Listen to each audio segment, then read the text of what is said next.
Hi, this is David Birnbaum. It's June 27th, 2013. I hope you're ready for more Q4P punishment. Okay, here we go. The focus of today's discussion is past, present, future, and context. So, man of reason, woman of reason, seek answers to fundamental questions regarding past, present, and future. And of course, regarding context as well. Past, present, future. Past. Where did we come from? What are the origins, eternal origins of our cosmos? And of course, of our universe. Present. Who are we? What is our place in the cosmos?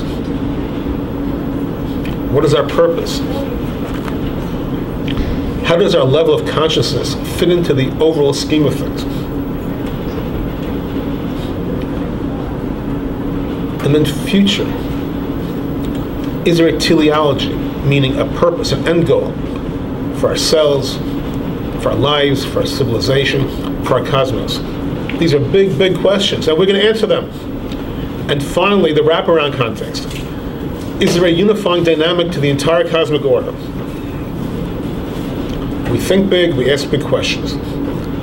When we approach the physicists, the scientists, the chemists, the biologists, we know that they have difficulties with lots of these issues because the science is based on observation and experimentation.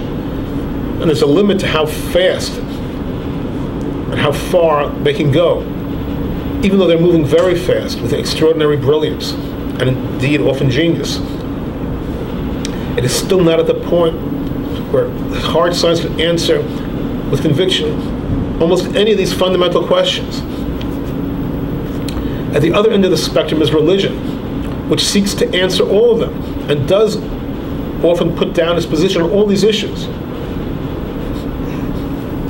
Somewhere in the middle is philosophy / metaphysics. Ideal metaphysics, concepts beyond physics, but more grounded in logic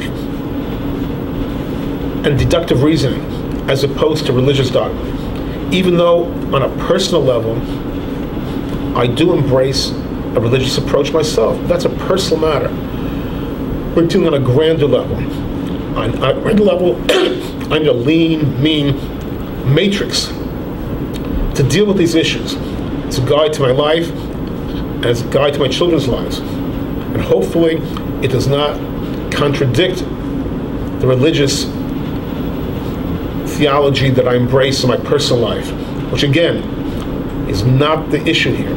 Summa is written neutral. It can be embraced by a non-religious person or a religious person. Okay. So, basically, metaphysics deals with more logic and observation than necessarily religion does, but is not as demanding regarding full-scale experimentation as physics is, as chemistry is, as biology is. Metaphysics looks for aesthetic elegance.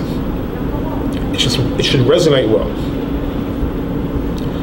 Okay, so we propose that one little concept, one little creative concept, my own little Q4P, which stands for Quest for Potential, infinitely iterated, works across all these issues, across all these fields, across all these questions, and that's its great power. That it seems to be the missing plug in all these key issues. And since it solves all of these issues simultaneously, we have to take it seriously. Again, on my personal level, traditional Judaism, I show how the concept does dovetail nicely with concepts from the Torah, from Lurianic Kabbalah, and from the Baal Shem Tov, the founder of Hasidism. But that doesn't prove it.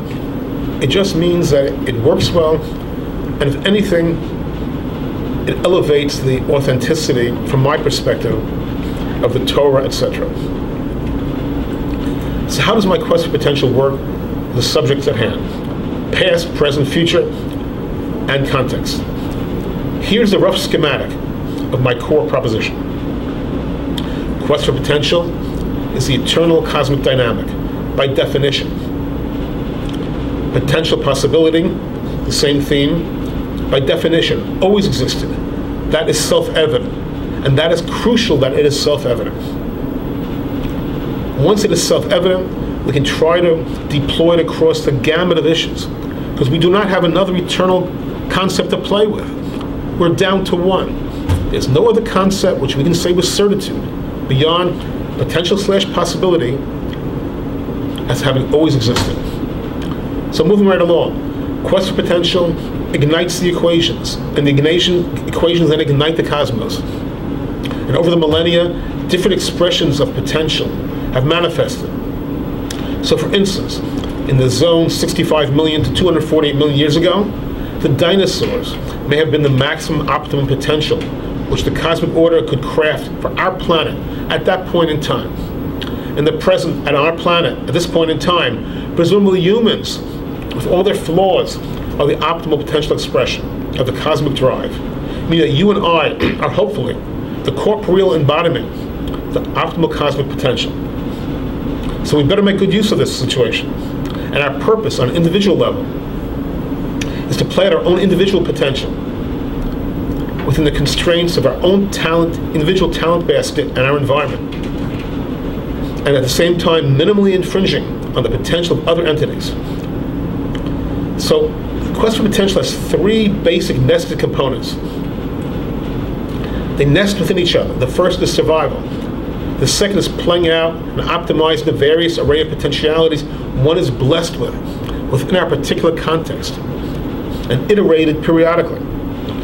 And finally is extraordinariation, whether on an individual level, or a civilization level, or a cosmic level, to strive for the extraordinary, if we have that opportunity. And the third in the nested sequence, future. What is the teleology? What is the end goal? The end goal, again, is to optimize potential within potential, shooting for extraordinariation. This applies on the human level, the civilization level, and on the cosmic level. Do not accuse me of not thinking big. I will strike back.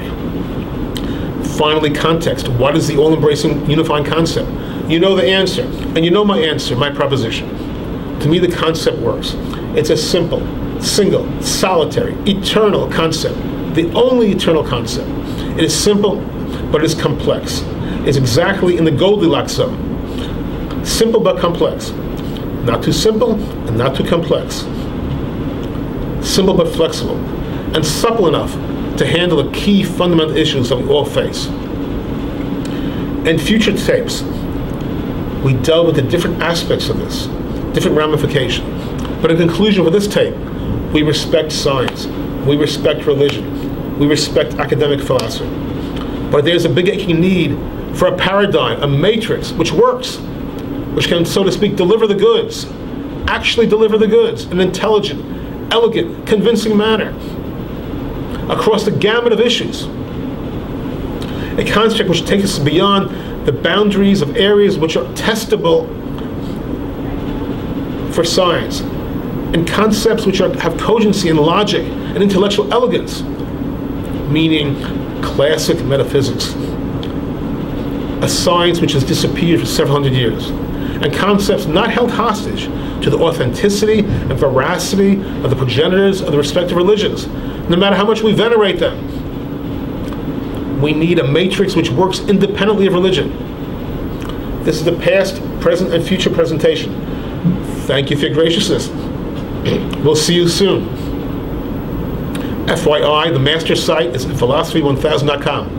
Take care. God bless.